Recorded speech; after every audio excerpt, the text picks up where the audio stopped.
ਜਿਹੜੀ ਮਿਰਹਾ ਨਾ ਬੜੀ ਤੇਜ਼ ਭੱਜ ਕੇ ਜਾਂਦੀ, ਕੋਈ ਲਾਈਨ ਲੋਈਨ ਨਹੀਂ ਲੈਂਦੀ, ਅੱਗੇ ਵੜ ਜਾਂਦੀ। 70 ਦਫਾ ਗਿਆ ਇਹਨੂੰ ਮੈਂ ਲਾਈਨ 'ਚ ਵੇਖੀ ਵੇਖੀ ਹੁਣ ਦੇਖੀ ਕਰ ਆ ਸ਼ੁਕਰ ਆ ਹੁਣ ਪਿੱਛੇ ਲਾ ਗਈ।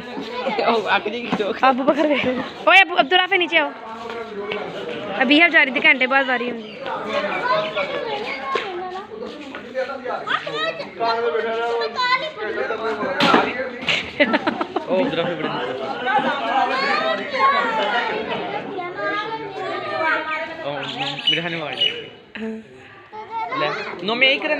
नुमान छोटी स्लेट मजा क्या आंदा उन्ना अरफा जुलियन चली आ जाती किस सुबह ओ बंद होना नहीं बंद होना मेरे ख्याल है खुला होना नहीं मन्ना नहीं अमन